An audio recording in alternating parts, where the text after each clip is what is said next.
पूर्णमदः पूर्णमिदं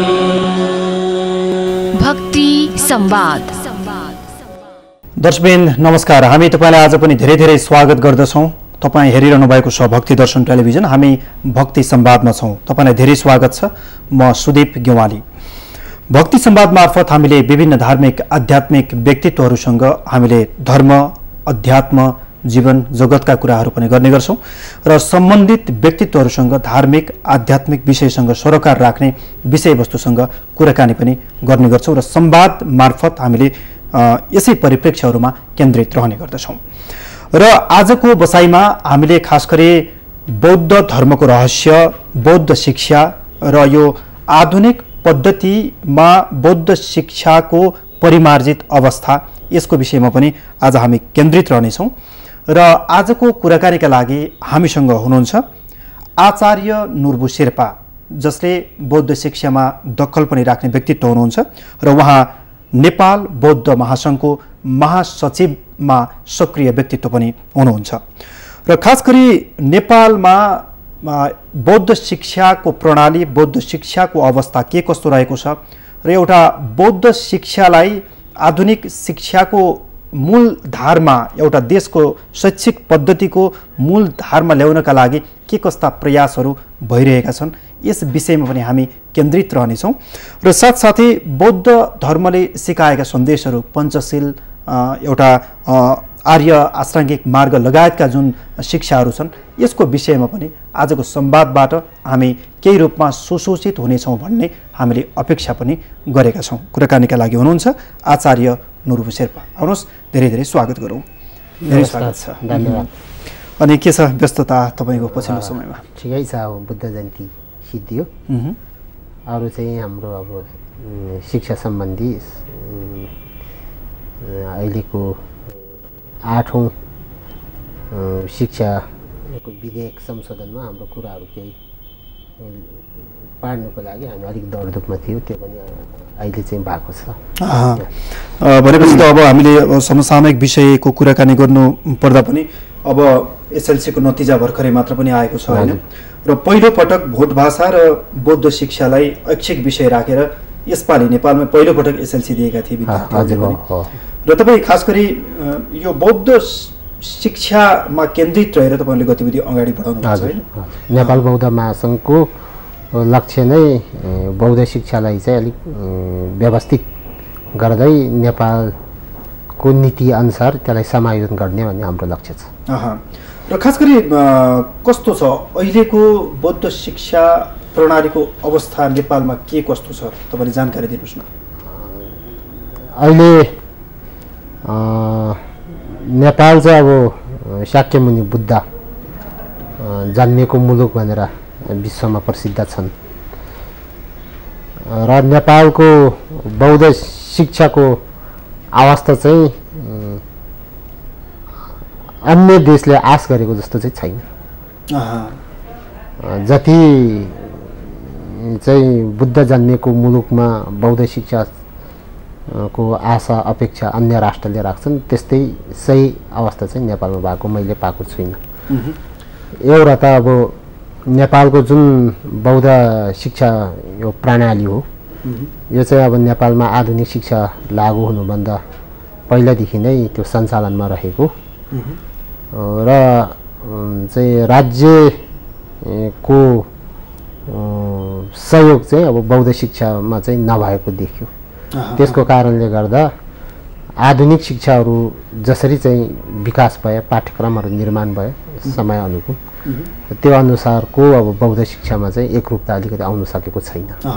अब जस्तै एकापट्टि जस्तै यस्ता खालका जुन एउटा धार्मिक पद्धतिको शिक्षा हुन्छन् नि, हजुर, जस्तै नेपालमा जस्तै गणतन्त्रको एउटा प्रयासको अवस्थामै प्रत्येक स्थलबाट संस्कृत शिक्षा पनि हटाइएको अवस्था हो। हजुर।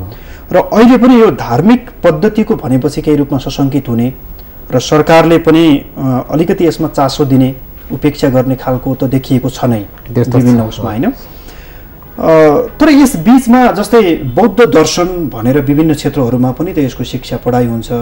जस्तै यो लुम्बिनी बौद्ध विश्वविद्यालय भनेर पनि सञ्चालनमा छ केही वर्षदेखि हजुर हैन त यसले त एउटा शिक्षाको लागि त केही रूपमा काम त गरिरहेको होला नि त नेपालको अवस्था चाहिँ यस्तो छ अहिले मैले बुझे अनुसार चाहिँ नेपाल चाहिँ एउटा अब बहुभाषिक बहुधार्मिक को चाहिँ सम्मिश्रण देश हो र यहाँ एउटा समुदायलाई चाहिँ बौद्ध धर्म मान्ने अनि अन्य समुदायलाई चाहिँ अर्कै धर्म मान्ने भनेर एउटा चाहिँ त्यो सीमा जस्तो एउटा समाजमा सतै रूपमा त्यस्तो देखि पनि रहेछ हैन बन्धन चाहिँ त्यस्तो देखिएको छ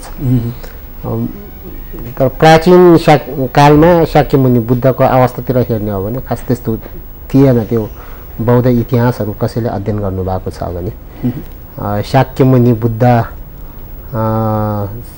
ले भारतको बुद्धगयामा ज्ञान प्राप्त गरेपछि भारतको वाराणसीको सारनाथ भन्ने ठाउँमा पहिलोचोटि धर्मदेशन दिनुहुँदा उहाँको शिष्यहरू प्राय ब्राह्मण क्षेत्री नै थिए त्यो चाहिँ पञ्चवर्गीय भिक्षुको नामले पनि प्रचलित छन् र त्यस पछाडि आएका जति पनि बौद्ध विद्वानहरू हो आचार्य नागार्जुन आचार्य चाहिँ शान्तिदेव असङ्ग वसुबन्धु दिङनाथ धर्मकीर्तिहरूले जसले चाहिँ बुद्धको चाहिँ ग्रन्थमा ठुल्ठुला ग्रन्थहरू लेखे व्याख्यानहरू गरे तिनीहरू पनि ब्राह्मण र क्षेत्री नै थिए र चाहिँ अब नेपालको अब राजकुमारी अंशु वर्मा को छोरी चाहिँ राजकुमारी बिर्कुटी उहाँको विवाह तिब्बतको राजा सोङचन गम्बुसँग भएपछि तिब्बतमा पहिलोचोटि बौद्ध धर्म स्थापना भएको हो भन्ने नेपालको इतिहासले पनि देखाउँछ र त्यो चाहिँ 7औं शताब्दीतिरको भयो र 8औं शताब्दीतिर आइपुग्दा चाहिँ अब भारतको नालन्दा भन्ने विश्वविद्यालय थियो जहाँ चाहिँ विश्वको बौद्ध विद्याहरू अध्ययन गर्नको लागि मान्छेहरू आउने गर्थ्यो र त्यहाँबाट नै त्यहाँकै आचार्य पद्मसम्भव आचार्य कमलशिला आदि तिब्बतमा पुगेर बौद्ध धर्मको औपचारिक रूपमा स्थापना भयो र मूलतः बौद्धको दर्शनहरू बुद्धले चाहिँ ज्ञान प्राप्त गरेपछि 45 वर्षसम्म गाउँ र नगरमा भ्रमण गर्दै बुद्धले सकेसम्म आफ्नो ज्ञानहरू बाँडे र त्यो पछि त्यो सबै लिपिबद्ध भएर त्रिपिटकको त्यो रूप लियो र त्यो चाहिँ महायानहरूको चाहिँ मूलतः संस्कृत भाषामा थियो थेरवादीहरूको पाली भाषामा थियो र जति महायानीहरूको ग्रन्थ संस्कृतमा थियो त्यो चाहिँ 8औं शताब्दी लिएर करिब 12औं शताब्दीसम्ममा चाहिँ भारतका नेपालका र तिब्बतका बौद्ध विद्वानहरू तत्कालीन चाहिँ अब तिब्बतका राजाहरूको सहयोगमा सम्पूर्ण महायानी बौद्ध वाङ्मय चाहिँ अनुवाद भयो र अनुवादसँगै नेपालको हिमाली क्षेत्रमा पनि ग्वन्पाहरूको स्थापना पनि भयो र त्यो ग्वन्पामा अध्ययन अध्यापन पठन पाठन अभ्यास पनि सँगै हुँदै आयो र त्यसको निरन्तरता अहिलेसम्म छ र प्राचीन कालमा चाहिँ नालन्दा विश्वविद्यालय तक्षशिला विश्वविद्यालय विक्रमशील विश्वविद्यालय भने चाहिँ भारतमा रहेका प्रख्यात बौद्धको विश्वविद्यालयहरू थिए र त्यो विश्वविद्यालयहरूमा चाहिँ के को अध्ययन अध्यापन हुन्थ्यो त भन्दा 10 विद्याको रूपले चाहिँ प्रचलित थियो त्यो 10 विद्या चाहिँ अब एउटा काव्य भयो अभिधान भयो छन्द भयो नाटक भयो ज्योतिष शब्द शिल्प चिकित्सा हेतु र आध्यात्म यो 10 वटा विद्याको चाहिँ अध्ययन अध्यापन हुन्थ्यो र समग्र मान्छेलाई चाहिने आवश्यकता त्यो विद्याबाट पुरा हुन्थ्यो र त्यसको हुबहु भाषा मात्रै बोर्ड भाषा भयो त्यो पहिला भारतमा संस्कृतमा पठन पाठन हुन्थ्यो र नेपालको हिमाली क्षेत्रमा चाहिँ बोर्ड भाषामा अध्ययन अध्यापन भयो र समय र कालखण्डले संस्कृत भाषा लुप्त हुँदै जानुको साथै संस्कृत भाषामा अध्ययन अध्यापन पनि लुप्त हुँदै गयो त्यसको परम्परा पनि बीचमा टुट्यो तर अहिले बोर्ड भाषाको परम्परा चाहिँ टुटेको छैन त्यसो भएको हुँदाखेरि अहिले बोर्ड भाषामा अध्ययन गर्ने जो ग्वन्पा बनाएर अब बौद्धहरूको चाहिँ हिजो शाक्यमुनि बुद्धले एउटा संरचना बनाएको थियो एउटा भिक्षु र भिक्षुनी उपासक र उपासिका भनेर 4 वटा परिषद भिक्षु र भिक्षुनी चाहिँ घरबारदै त्यागेर चाहिँ बौद्ध दर्शनको अध्ययन गर्दै शील समाधि र प्रज्ञाको चाहिँ अध्ययन गर्दै यो संसारमा पुनर्जन्म नहोस्, यो संसारको जन्म मरणको चक्रबाट चाहिँ मुक्त हुने चाहिँ भगवान बुद्धको चाहिँ शिक्षाको लक्ष्य हो। त्यसै अनुरूप चाहिँ त्यो अध्ययन गर्थ्यो, अभ्यास गर्थ्यो। र उपासक र उपासिका चाहिँ गृहस्थी हुन्थ्यो। उहाँहरूले कहिले कहिले भिक्षुहरू कहाँ प्रवचन सुन्नु जाने र भिक्षुहरूको खानपानको व्यवस्थाको लागि दान दक्षिणाहरू दिने, भोजनहरू दान दिने गरेर उसले पनि पुण्य कमाउने अवसर थियो। र त्यसरी चाहिँ बौद्ध शिक्षा चाहिँ अहिलेसम्म सञ्चालनमा विकसित भएको छ। र नेपालको चाहिँ हिमाली क्षेत्रको गोन्पाहरूमा त्यो 10 विद्या चाहिँ अहिले पनि पठन पाठन हुन्छ। तर सरकारको नजरमा चाहिँ अब के देख्यो भने गोन्पामा अध्ययन अध्यापन गर्ने भिक्षु अथवा लामा अनिहरू चाहिँ यिनीहरू खालि कर्मकाण्ड गर्छन्, पाठ पूजा मात्रै गर्छन्, अन्य भाषाहरूको अध्ययन पनि गर्दैनन्। यसो भएको हुँदाखेरि समाजप्रति चाहिँ उहाँहरूको दायित्व छैन कि भन्ने आम जनताको बुझाइ चाहिँ सतै बुझाइ त्यस्तो देखिन्छ। जति पनि गुम्बाहरू छन्, जसलाई गुम्बा शिक्षा पनि भनिन्छ, हजुर, गुम्बाभित्र बसेर पढ्नेहरू सबैले चाहिँ यो 10 विद्याहरू उहाँहरूले पढ्नु भएकै हुन्छ। ती अब शब्द विद्या त नपढिकन सुखै छैन, किन व्याकरण सबै त्यसैमा छ। व्याकरणको ज्ञान नभइकन त अगाडि बढ्नै सक्दैन। त्यसो भएको हुन्छ शब्द विद्या त जसरी भए पनि पढ्नै पर्यो।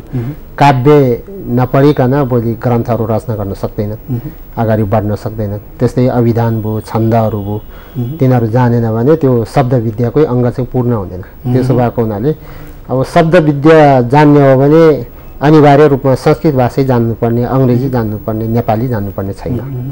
त्यो जुनसुकै भाषामा पनि विकास गरेको यो गुम्बा शिक्षा एउटा सरकारी मातहतमा नै सञ्चालित हुन्छन् हैन? होइन, विगतको गोन्पा शिक्षा त सरकारी मातहतमा सञ्चालित थिएन। सरकारले चाहिँ उपेक्षा गरेको थियो। त्यहाँ के पढाइ हुन्थ्यो सरकारलाई पनि चासो थिएन। र चाहिँ सरोकार पक्ष बौद्ध धर्मावलम्बीहरूले पनि चाहिँ त्यो सरकारसँग चाहिँ अब सरकारले पहल नगरे, विशेष पहल गरेको अवस्था पनि थिएन। त्यसो भएको हुनाले अहिले यो 2063 साल 62-63 सालको चाहिँ आन्दोलनपछि चाहिँ केही परिवर्तनहरू चाहिँ आएको छ। 2063 सालमा चाहिँ पाठ्यक्रम विकास केन्द्रले एउटा प्राथमिक तहको पाठ्यक्रम ढाँचा खाका तयार गर्यो गोन्पा शिक्षाको लागि। त्यसमा नेपाल बौद्ध महासङ्घको सक्रिय भूमिका रह्यो। र त्यहाँदेखि अहिलेसम्म म त्यहाँ सक्रिय रूपमा कार्यरत छु। खाका 2063 सालमा प्राथमिक तहको पाठ्यक्रमको ढाँचा तयार भयो र 2065 सालमा चाहिँ पाठ्यक्रम विकास भयो र त्यसको स्वीकृति भयो। 2065 सालमा कक्षा 1 देखि 5 अनि त्यस्तै गरेर 67 सालमा 6-8 र 68 सालमा 9-10 को चाहिँ त्यसको पाठ्यक्रम चाहिँ विकास भयो र पाठ्यपुस्तक पनि छापियो। त्यसको अध्ययन अध्यापन चाहिँ अहिले गोन्पाहरूमा जहाँ विद्यालय सञ्चालन गरेका छन् त्यहाँ चाहिँ पठन पाठन भइरहेको छ। तर हाम्रो त्यो बोर्ड भाषा हाम्रो कक्षा 1 देखि 8 सम्म चाहिँ एउटा बोर्ड भाषा, अर्को चाहिँ सामाजिक अध्ययन तथा सृजनात्मक कला भनेको छौँ। कक्षा 9 देखि चाहिँ हामीले बोर्ड भाषा यथावत छ, त्यो सामाजिकको स्थानमा चाहिँ हामीले बौद्ध शिक्षा भनेर राखेको छौँ। तर यसको पठन पाठन चाहिँ सबै बोर्ड भाषामा नै हुन्छ। अब जस्तै मलाई एउटा के जान्न मन लाग्यो भने जस्तै यो बौद्ध शिक्षाको एउटा प्राचीन प्रणाली छ र अहिलेको परिमार्जित आधुनिक प्रणाली, यो संक्षिप्त रूपमा जानकारी दिनुहोस्। होइन, बौद्ध शिक्षा चाहिँ त्यो जो संस्कृत भाषामा हुँदा पनि र अहिले बोर्ड भाषामा हुँदा पनि त्यो भाषाको दृष्टिकोणले आफैमा सम्पन्न छ। त्यो संस्कृत भाषामा पनि सम्पन्न छ र बोर्ड भाषामा पनि सम्पन्न छ। जस्तै संस्कृत भाषामा चाहिँ परम्परा टुट्यो। जस्तै अरू विषयहरू हुन्छन् नि, अरू विषयमा ऐच्छिक विषयहरू बौद्ध शिक्षाको थपिने हो वा के हो? अहिले आधुनिक शिक्षाले विकास गरेको शिक्षा नीति अनुसार चाहिँ हामीले अब एउटा नेपाली भाषा पनि अध्ययन गर्नुपर्ने, त्यस्तै गरेर विज्ञान, गणित र अङ्ग्रेजी चाहिँ अब अन्तर्राष्ट्रिय भाषा भएको हुनाले यो 4वटा विषय चाहिँ समसामयिक भएको हुनाले हामी अध्ययन गर्छौँ।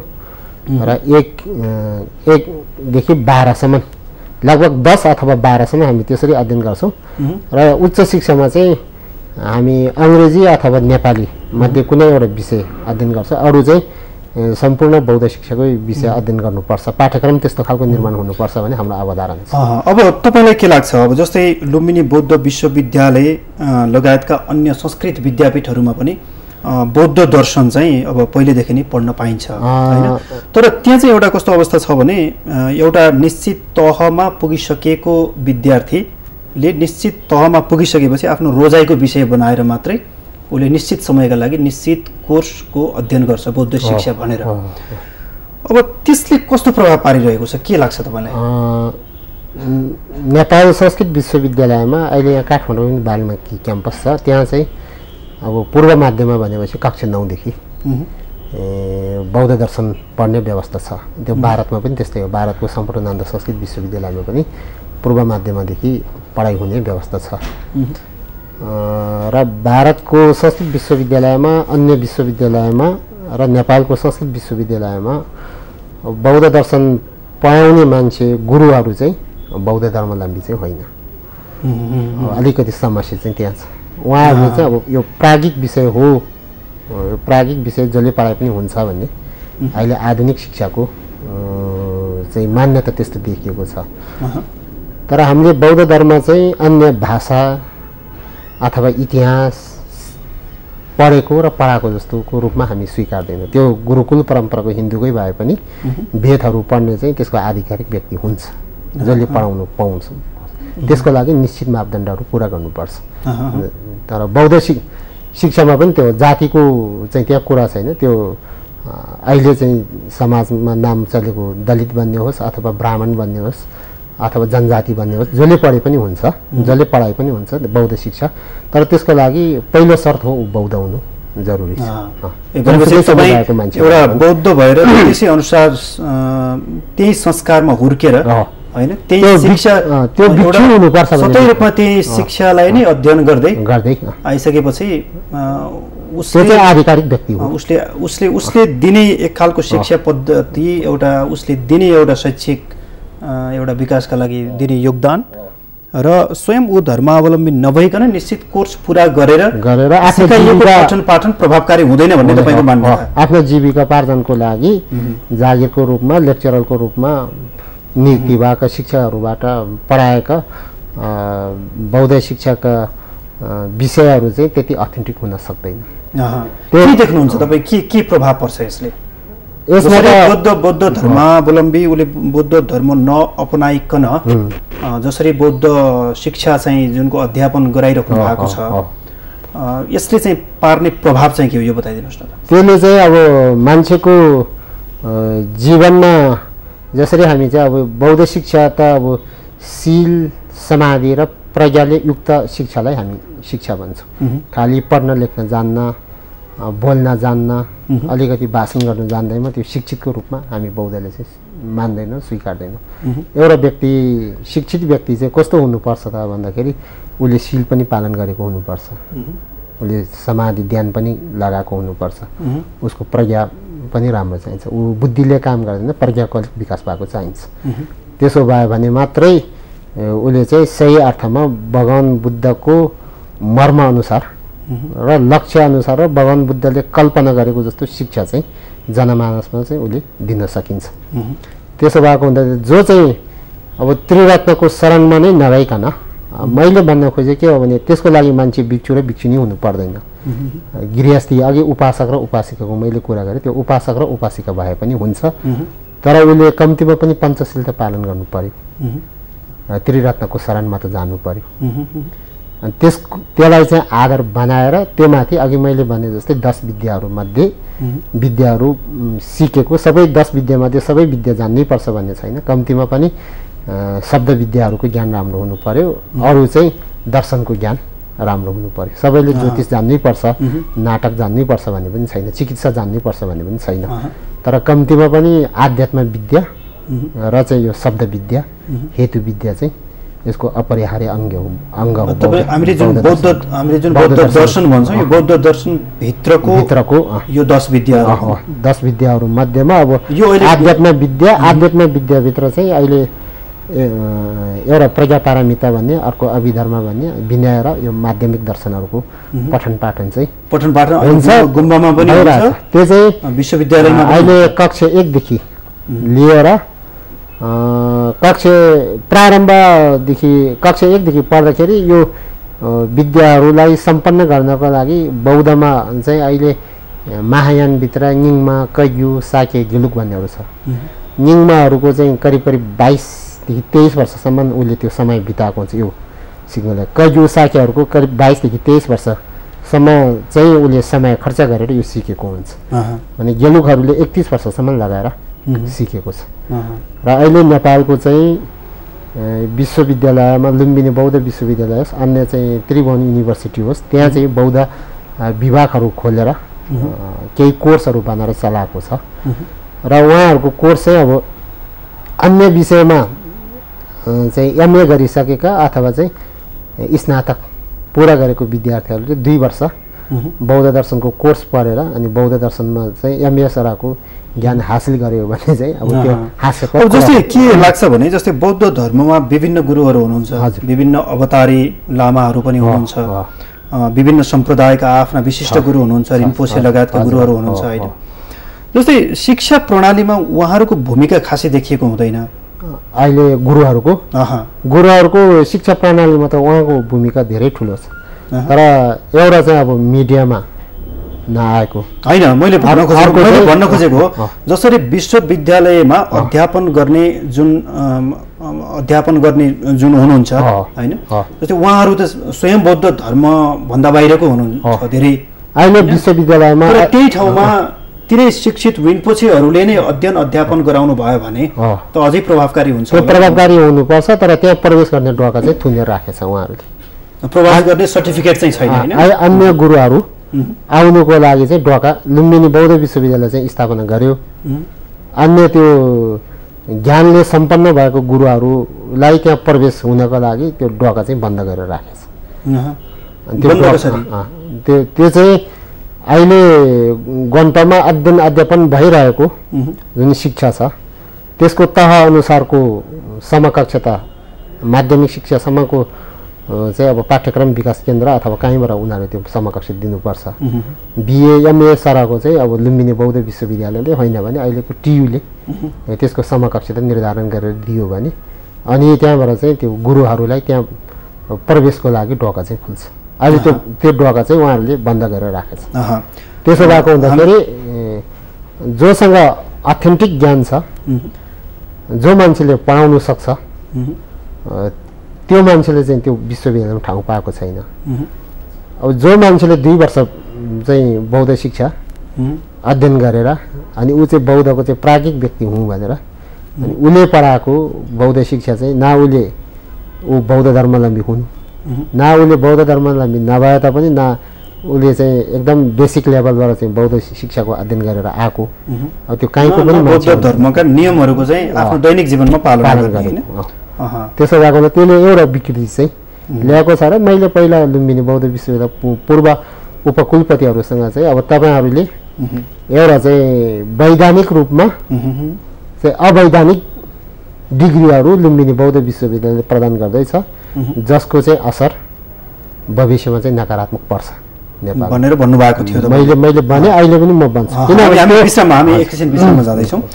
दर्शकवृन्द, आजको भक्ति संवादमा हामीले आचार्य नुर्बु शेर्पा जुन बौद्ध शिक्षामा दखल राख्ने व्यक्तित्व पनि हुनुहुन्छ र नेपाल बौद्ध महासङ्घको महासचिव पनि हुनुहुन्छ, उहाँसँग कुराकानी गरिरहेका छौँ। खास गरी यतिन्जेल हामी बौद्ध शिक्षा र नेपालको बौद्ध शिक्षा प्रणालीको सन्दर्भमा हामी केन्द्रित रहेका थियौँ र एकैछिन विश्राम लिन्छौँ र विश्रामपछि हामीले बौद्ध शिक्षा बौद्ध सन्देशको विषयमा हामी थोरै कुराकानी पनि गर्नेछौँ र बौद्ध शिक्षा प्रणालीको विषयलाई पनि जोड्नेछौँ। एकैछिनपछि हामी आउनेछौँ, हामीसँग रहनुहोला।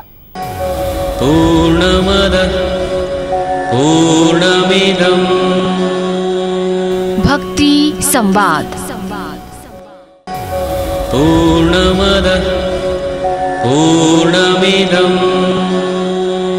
भक्ति संवाद।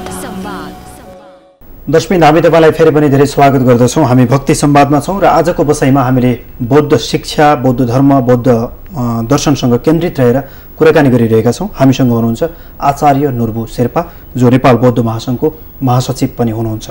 फेरि पनि स्वागत छ। धन्यवाद। र हामीले अघि चाहिँ एउटा बौद्ध शिक्षा प्रणाली, शिक्षा पद्धतिको विषयमा कुराकानी गऱ्यौँ र खासै प्रभावकारी जसरी एउटा बुद्ध नेपालमा जन्मेको र एउटा बौद्ध दर्शनको उद्गम स्थल नै नेपाल हो भनेर भर्खरै मात्र पनि एउटा अन्तर्राष्ट्रिय सम्मेलन पनि गरियो र बौद्ध दर्शनको उद्गम भूमि जुन जसरी भनिएको छ हुनु पर्थ्यो, तर त्यस्तो चाहिँ एउटा शिक्षा प्रणालीमा हुन सकिरहेको छैन त्यो भनेर तपाईँले भन्नुभयो। हजुर।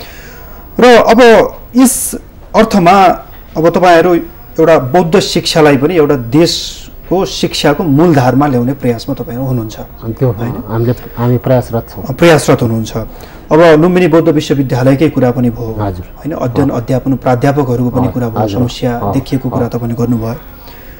अब आएर चाहिँ यसको यो समस्याको समाधान चाहिँ तपाईँहरू के देखाउँछ, हुनुपर्छ के संक्षिप्त रूपमा? अब अघि सुरुमै पनि मैले तपाईँलाई चाहिँ अनुरोध गरेँ कि नेपालमा चाहिँ एउटा आदिवासी जनजाति भयो भने बौद्ध धर्मावलम्बी हुने, अनि क्षेत्रीय ब्राह्मण भयो भने चाहिँ हिन्दू हो भन्ने खालको एउटा चाहिँ त्यस्तो सोच चाहिँ विकास भएको देखेको छ। त्यो पनि तोड्नुपर्छ। त्यो पनि त्यस्तै होइन। यो बौद्ध शिक्षा चाहिँ सबैको लागि खुल्ला छ। जसलाई इच्छा भयो उसले अध्ययन गर्नु सक्नुपर्छ। तर जुनसुकै शिक्षाको पनि अध्ययन गर्दै गर्दा त्यसको नियम चाहिँ पालन गर्नुपर्छ। फेरि नियम पालना नगरिकन चाहिँ गाडी दौडायो भने चाहिँ त्यो एक्सिडेन्ट हुन्छ, दुर्घटना हुन्छ। त्यो दुर्घटनाबाट बच्नुको लागि त्यसको सबै धर्ममा शिक्षामा आफ्नो आफ्नो नियम हुन्छ। त्यो नियम पालना गर्दै अगाडि बढ्नुपर्ने हुन्छ। त्यसो भएको हुँदाखेरि अब यसपालि चाहिँ नेपाल सरकारले नेपालकै इतिहासमा पहिलोचोटि अब शाक्यमुनि बुद्धको चाहिँ 2560औं बुद्ध जयन्ती आयोजना गर्यो र देश विदेशबाट धेरैजनाको सहभागिता पनि भयो। त्यो राम्रै भयो, त्यस्तो चाहिँ हुनुपर्छ। तर त्योभन्दा पनि मुख्य रूपमा हामीले विकास गर्नुपर्ने चाहिँ फेरि बौद्ध शिक्षै हो। त्यो बौद्ध शिक्षा चाहिँ अघि नै मैले भने त्यसको अध्ययन अध्यापन मूल रूपमा चाहिँ संस्कृतमा हुन्छ, पालीमा हुन्छ र बोडो भाषामा हुन्छ। नेपालमा पनि त्योभन्दा अरू विकल्प छैन। तर अहिले जसरी लुम्बिनी बौद्ध विश्वविद्यालयले होस् अथवा चाहिँ टियुमा होस्, जसरी बौद्धको चाहिँ पाठ्यक्रमहरू बनेको छ, त्यो पाठ्यक्रम चाहिँ अन्तर्राष्ट्रिय जगतको बौद्ध शिक्षा अध्ययन गर्ने विद्यार्थी तान्न सक्ने खालको बलियो पाठ्यक्रम चाहिँ छैन। एकदम कमजोर पाठ्यक्रम छ। त्यस्तो पाठ्यक्रम पढ्नको लागि मान्छेले 1 वर्ष होइन, 2 वर्ष होइन, धेरै समय चाहिँ खर्च गर्दाखेरि आफ्नो समय त्यसरी बर्बाद गर्नको लागि नेपाल आउँदैन। त्यसो भएको हुँदाखेरि अहिले लुम्बिनी बौद्ध विश्वविद्यालयले सञ्चालन गरेको जति पनि एप्लाइड बुद्धिज्मको कोर्सहरू छ र त्यसको पाठ्यक्रम एमए तहमा चाहिँ जसरी बनाएको छ, हाम्रो चाहिँ गन्पाहरूमा हो भने त्यो कक्षा 6, 7, 8मा पढाइ हुने विषय चाहिँ उसले त्यहाँ एमएमा लगेर राखेको छ। त्यसरी चाहिँ हाम्रो शैक्षिक गुणस्तर चाहिँ एकदम हीन भएको छ। त्यसलाई चाहिँ अब त्यो जसले आफूलाई प्राज्ञिक हो भन्छ, जसले त्यो पाठ्यक्रमहरू निर्माण गर्यो उनीहरू त त्यो रिटायर भएर गइसके, जसले पाठ्यक्रम बनायो। तर अहिलेको चाहिँ नयाँ उपकुलपति लगायत त्यहाँको डिनहरू, त्यहाँको सम्बन्धित व्यक्तिहरूले अब पुनर्विचार गरेर त्यो पाठ्यक्रम चाहिँ यथाशीघ्र चाहिँ यसलाई चाहिँ नेपाल बौद्ध महासङ्घले झकझगाइरहेको छ हैन? त्यो चाहिँ छ र हाम्रो कोर बुद्धिस्ट भनेर त्यो चाहिँ सामान्य भयो। कोर बुद्धिस्टमा अब महायान, थेरवाद र वज्रयान छ। कोर बुद्धिस्टको चाहिँ हाम्रो त्यहाँ सञ्चालन हुन सकेको छैन। कोर बुद्धिस्टमा महायानमा चाहिँ अब संस्कृतको माध्यमबाट अध्ययन अध्यापन हुने एउटा र बोडो भाषाको माध्यमबाट अध्ययन अध्यापन हुने 2 खालको हुन सक्छन्। अब त्यो संस्कृत भाषाबाट अध्ययन अध्यापन हुने पनि त्यहाँ खोल्नुपर्छ र बोडो भाषाको माध्यमबाट अध्ययन। भनेपछि बौद्ध धर्मको आफ्नो सम्प्रदाय अनुसारमा पनि शिक्षा प्रणाली फरक फरक छ सम्प्रदाय अनुसार। त्यसो भएको हुँदाखेरि नेपालको अहिले चाहिँ शेर्पा, तामाङ, गुरुङ, मगर, डोल्पा, हुम्ला, अब मुस्ताङ्गे, यो योल्मो, इभन चाहिँ अहिले आएर चाहिँ मगर सम्मलाई चाहिँ अब महायानी बौद्ध धर्मावलम्बी हुँ भनेर उहाँहरूले आफूले गर्व गर्छ र हो भने त्यो अनुसारको शिक्षा दिनु पर्यो। त्यो शिक्षा चाहिँ अहिले संस्कृतमा दिएर सम्भव छैन। संस्कृत अपरिहार्य हो, सिक्नुपर्छ। तर पहिलो चरणमा संस्कृतमा उहाँहरूले त्यो शिक्षा दिन हामीले सक्दैनौँ, किन संस्कृतमा अब त्यो परम्परा टुट्यो। त्यो पढाउनु सक्ने खालको दक्ष गुरुहरू पनि छैन, अत्यन्तै कम छ, म्यान पावर पुग्दैन। तर अहिले बोडो भाषामा चाहिँ गुरुहरू प्रशस्तै भएको, त्यो चाहिँ परम्परा पनि नटुटेको हुनाले तत्कालै लागू गर्न सक्ने अवस्था छ। त्यसको लागि अब भोट भाषामा मात्रै भन्दा त हिमाली क्षेत्रको व्यक्तिले मात्रै पढ्न सक्ने स्थिति देखियो नि होइन? त्यसलाई त संरक्षण भएकोलाई त संरक्षण गर्नु पर्यो, संरक्षणका लागि मात्रै भन्ने कुरा होइन, त्यसलाई विकास गर्नु पर्यो, संरक्षण गर्नु पर्यो। नेपाल सरकारले लगानी गर्नु पर्यो, यो कोर्सहरू सबै नेपाली भाषामा बनाउनु पर्यो।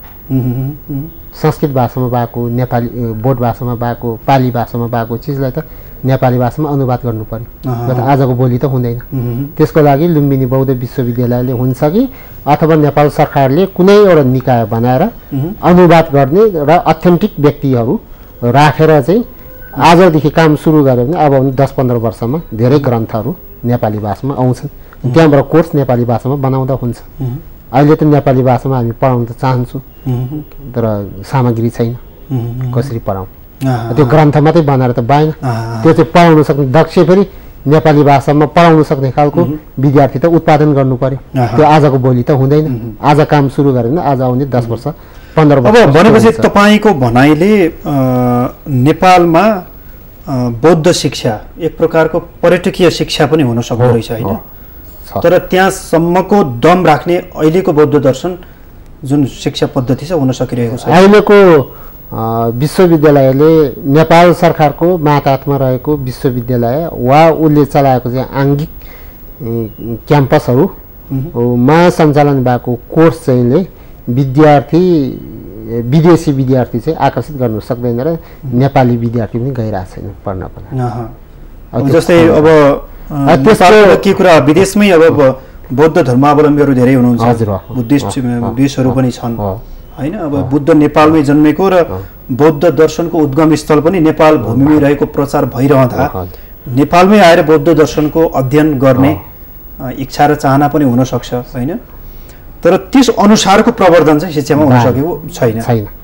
अहिले अब त्यसको लागि चाहिँ अघि नै भने मैले नेपाल सरकारले लुम्बिनी बौद्ध विश्वविद्यालयमा कि त एउटा त्यस्तो चाहिँ विद्वान व्यक्तिहरू राखेर चाहिँ बोट भाषामा भएको, पाली भाषामा भएको र संस्कृत भाषामा भएको बुद्धको चाहिँ ग्रन्थहरू नेपाली भाषामा अनुवाद गर्ने काम अब सुरु गर्नु पर्यो। त्यो गऱ्यो भने हामी चाहिँ त्यसो भयो भने हामीसँग सामग्री प्रशस्तै हुन्छ। अनि प्राइमेरी अहिले आधारभूत शिक्षा भन्यो, आधारभूत शिक्षामा पनि नैतिक शिक्षामा चाहिँ हामीसँग त्यो आधारभूत शिक्षामा उपयुक्त हुने खालको विषय चाहिँ ल्याएर हामी त्यहाँ राख्छौँ। त्यसो गर्यो भने त्यो सामान्य मान्छेले पनि पढाउन सक्छ, सामान्य गुरुहरूले पनि पढाउन सक्छ। र अब अहिलेको बौद्ध दर्शनको अध्ययनमा जस्तै तपाईँले अघि चाहिँ बौद्ध धर्मावलम्बी र त्यसभन्दा बाहिरको भन्ने कुरा गर्नु, अहिले दुईटा भयो। बौद्ध धर्म अध्यापन गराउनेमा चाहिँ एउटा बौद्ध धर्मावलम्बी नै भएर बौद्ध दर्शनको विद्वान भएर बौद्ध दर्शन पढाउने एक खालको भयो। अर्को खालको चाहिँ अहिलेको आधुनिक शिक्षाले विकास गरेको विश्वविद्यालय स्थापना गरेर जुनसुकै धर्म मान्ने मान्छेले पनि प्राज्ञिक रूपमा बौद्ध धर्मको अध्ययन गरेर भोलि उसले बौद्ध दर्शन पढाउने एक खालको चाहिँ के अरे यो प्रचलनको विकास भइसकेको छ, व्यवस्था आइसकेको छ। त्यसलाई हामी पूर्ण रूपमा नकार्नु त सक्दैन। तर उहाँहरूसँग मेरो विनम्र अनुरोध मात्रै के हो, तपाईँ यो क्षेत्रमा काम गर्दै हुनुहुन्छ भने तपाईँ कम्तीमा पनि भगवान बुद्धप्रति तपाईँ इमान्दारी भइदिनुहोस्।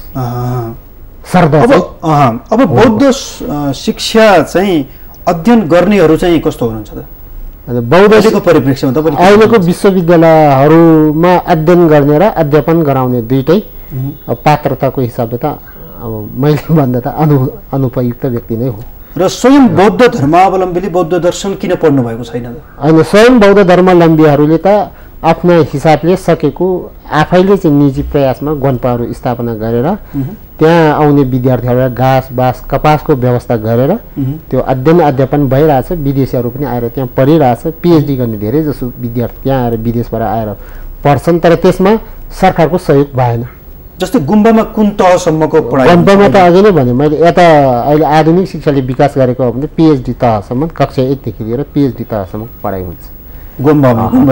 अघि नै मैले भनेको 10वटा विद्याहरू, त्यो 10वटा विद्या कुनै न कुनै रूपले त्यहाँ अध्ययन गर्नुपर्छ। र त्यो सामान्य परिचयको रूपमा होइन, त्यो त जान्ने, आफूले जान्ने, अरूलाई पाउन सक्ने खालको र साथै आफैले पनि अभ्यास पनि गर्ने खालको दक्ष मान्छे त त्यहाँ बनाउँछ।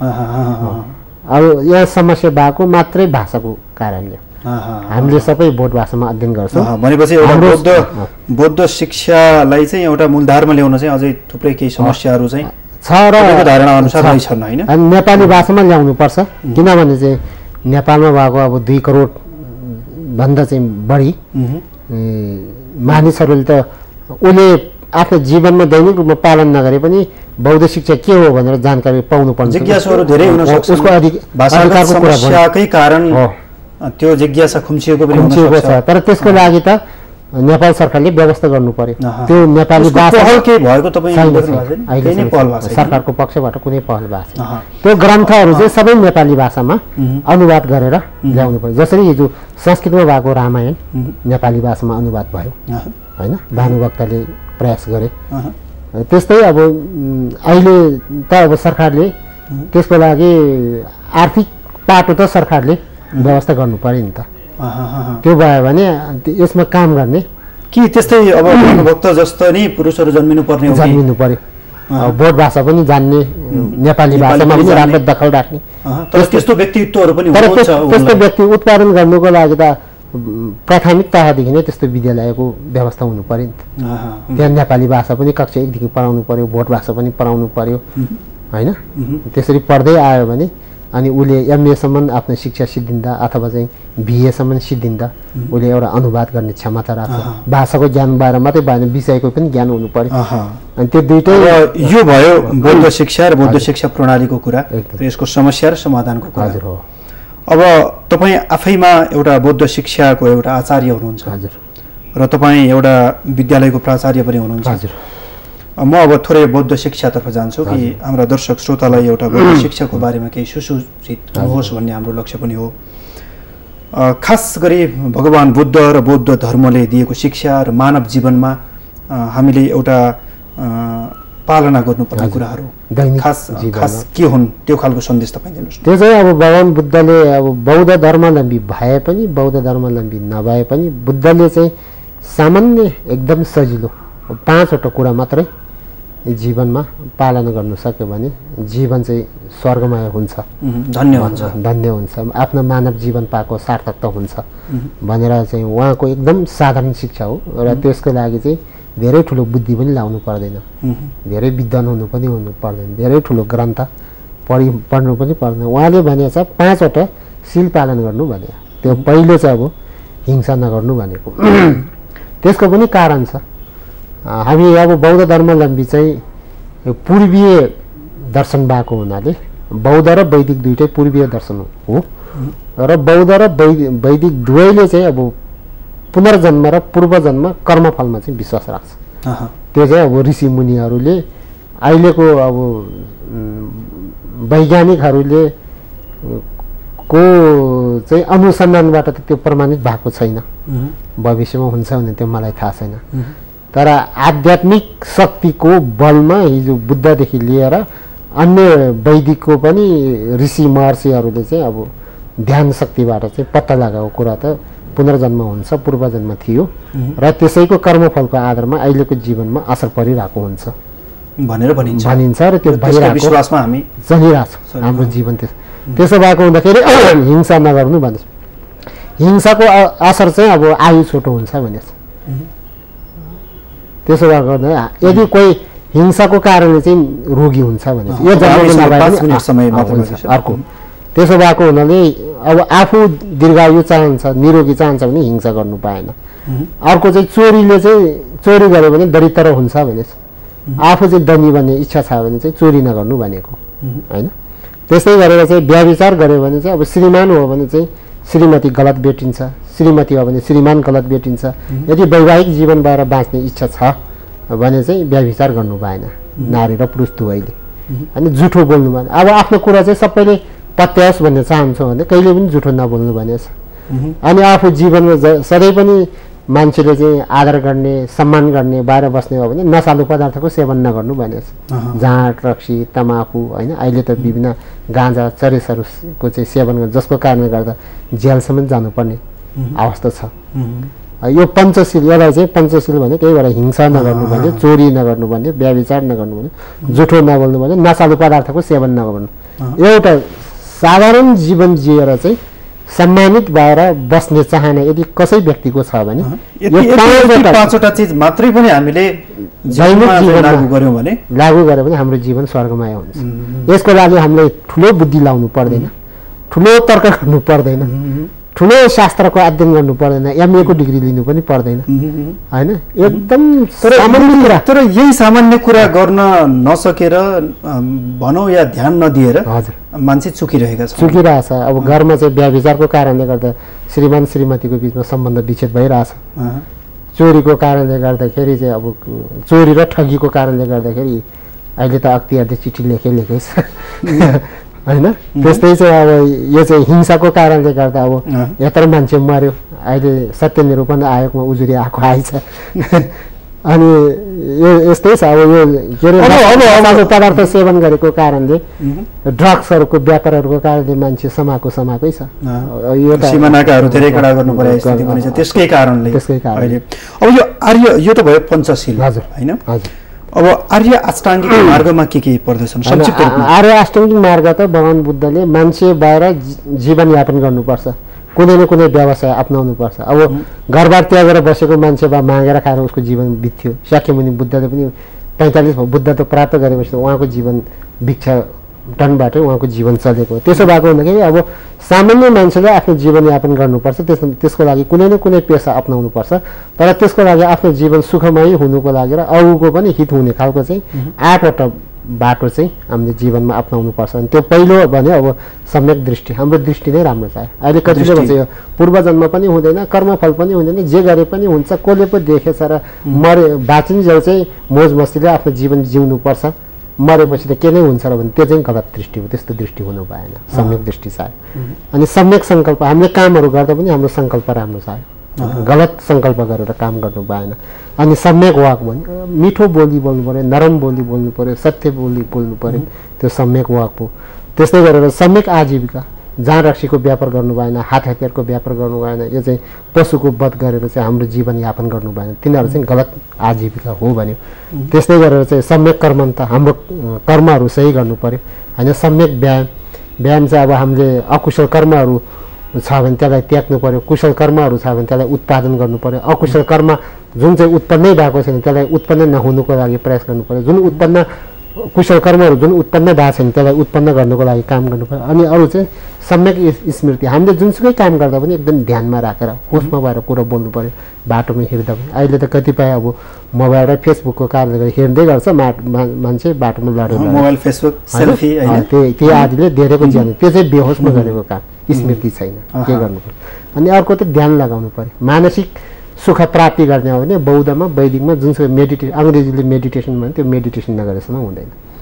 मानसिक नत्र अहिले त कतिपय निन्द्राको औषधि खाएर सुत्ने पनि छ, त्यो चाहिँ सही उपाय होइन। अब मानसिक स्वास्थ्य रहनुको लागि चाहिँ ध्यान अपरिहार्य हो, तर त्यो वैदिक विधिबाट गरून् अथवा चाहिँ बौद्धको विधिबाट गरून्, अन्य अर्कै विधिबाट गऱ्यो भने त्यो चित्त एकाग्र गर्ने गन्तव्य एउटै हो। त्यसको लागि ध्यान अपरिहार्य छ। यो हाम्रो पञ्चशीलको कुरा भयो, आर्य अष्टाङ्गिक मार्गको कुरा भयो, र अर्को मुख्य रूपमा बौद्ध शिक्षा प्रणाली। बौद्ध शिक्षा प्रणाली चाहिँ अब कुरा भयो। अब हामी अन्तिममा छौँ र जाँदा जाँदै तपाईँले आफ्नो सन्देश छोड्न सक्नुहुन्छ। यो चाहिँ अब शाक्यमुनि बुद्ध नेपालको चाहिँ छोरो हो भनेर हामी सारा विश्वमा नेपालीहरू जहाँ पुगे पनि गौरव गर्छौँ। यो बुद्ध नेपालमा जन्मेको हो भनेर उहाँहरूले प्रचार गर्नुपर्छ। तर त्यति गर्दा गर्दै पनि हाम्रो जीवनमा नभई नहुने चाहिँ बुद्धले त धेरै प्रकारको शिक्षाहरू दिएका छन्, विभिन्न क्षमता भएको मान्छेहरूलाई विभिन्न प्रकारको शिक्षाहरू दिएका, तर बुद्धले दिएको कुनै शिक्षा चाहिँ आफ्नो जीवनमा अनुकूल छ, त्यो शिक्षा चाहिँ पालन गरेर त्यसको अभ्यास गर्दै जीवनयापन गर्ने हो भने जीवन स्वर्गमय हुन्छ। र देश विदेशमा भएका र अहिले शैक्षिक संस्थान चलाएका साथीहरूले चाहिँ अब यो बौद्ध शिक्षालाई चाहिँ मान्छेको समग्र मानवको चाहिँ बुद्धिको विकासको लागि र सहज रूपमा जीवनयापन गर्नेको उपायको रूपमा लिएर यसलाई चाहिँ जीवनमा लागू गर्ने हो भने जीवन स्वर्गमय भन्छ। र यसमा चाहिँ अब सम्बन्धित निकाय शिक्षा मन्त्रालय र लुम्बिनी बौद्ध विश्वविद्यालय, टियुमा भएको बौद्ध विभाग, अनि संस्कृत विश्वविद्यालयमा भएको वाल्मिकी क्याम्पस आदिले चाहिँ एकदम इमान्दारीपूर्वक भएर अगाडि लाग्नु पर्यो। हामी सरोकार पक्ष त लागि नै रहेछौँ। सरकारसँग हामीलाई यस्तो यस्तो नीति बनाइदियो भने सजिलो हुन्छ, त्यो नीतिहरू पारित गरिदियो भनेर हामी अहिलेको शिक्षा मन्त्री, विगतको शिक्षा मन्त्री, अहिलेको शिक्षा विभाग, शिक्षा मन्त्रालयसँग सम्बन्धित निकायमा हामी त पहल गरिरहेको छौँ। त्यो हाम्रो कुनै स्वार्थ छैन, किनभने बुद्धको शिक्षा आम नेपाली जनताले पाउनुपर्ने उसको नैसर्गिक अधिकार हो, त्यो पुर्याउनुपर्छ। त्यो उसले आफ्नो जीवनमा पालन गर्नु नगर्नु त्यो उसको विवेकले कति काम गर्छ त्यसमा भर पर्छ। तर डेलिभरी गर्ने काम चाहिँ हाम्रो र राज्यको चाहिँ हो। हस्, धेरै धेरै धन्यवाद समय र यो संवादको लागि। मलाई पनि यो भक्ति संवादमा बोलाएर आफ्नो आफूले जानेको कुराहरू राख्ने अवसर दिनुभएकोमा भक्ति संवादको सबै टिमलाई नेपाल बौद्ध महासङ्घको तर्फबाट र मेरो व्यक्तिगत तर्फबाट हार्दिक धन्यवाद दिन चाहन्छु। दर्शकवृन्द, आजको भक्ति संवादमा हामीले आचार्य नुरूप शेर्पा जो नेपाल बौद्ध महासङ्घका महासचिव हुनुहुन्छ र उहाँसँग हामीले बौद्ध शिक्षा प्रणाली, नेपालमा बौद्ध शिक्षा प्रणालीको अवस्था, यसका कमजोरी र सम्भाव्यताको विषयमा पनि हामीले कुराकानी गऱ्यौँ र खास गरी हामीले बौद्ध शिक्षाको सन्देश पनि हामीले केही गऱ्यौँ। आशा छ आजको संवादबाट तपाईँ पनि केही सुसूचित हुनुभएको छ र जाँदा जाँदै एउटा बौद्ध भगवान बुद्ध र बुद्ध दर्शनले दिएको शिक्षा जुन पञ्चशील, हिंसा कार्य नगर्नु, चोरी कार्य नगर्नु, चोरी भन्नाले जस्तै उहाँहरू जस्ता गुरु र व्यक्तित्वहरूले चोरी भन्नाले एउटा भौतिक चोरीलाई मात्र लिनुहुन्न, किनकि अरूको ईर्ष्या गर्नु पनि एउटा मनको चोरी हो भनिन्छ। मनबाट अरूको कुभलो चिताउनु, ईर्ष्या गर्नु, लोभ, राग, घमण्ड लगायतका कुराहरू जुन हुन्छन् त्यो पनि एउटा मनको चोरी हो, मानसिक चोरी हो भनेर पनि भन्ने गरिन्छ। यस्ता खालको कुनै पनि चोरी नगर्नु, व्यभिचार नगरौँ र झुटो कुरा नबोलौँ र नसालु पदार्थ लगायतका कुराहरू चाहिँ सेवन गरेर चाहिँ आफ्नो जीवनलाई चाहिँ बर्बाद नगरौँ र यी कुराहरू मात्रै पनि हामीले चाहिँ एउटा फलो गर्न सक्यौँ भने, पालना गर्न सक्यौँ भने पनि हाम्रो जीवन चाहिँ धन्य हुन्छ। हामी चाहिँ समाजमा चाहिँ हामी चाहिँ एउटा सुसज्जित भएर चाहिँ हामी बाँच्न सक्छौँ भन्ने चाहिँ सन्देश पनि आजको अतिथिले चाहिँ दिनुभएको थियो। आजलाई भक्ति संवाद सकिएको छ। म सुदीप गेवाली पनि बिदा हुन्छु। भक्ति दर्शन टेलिभिजन हेर्दै गर्नुहोला। नमस्कार।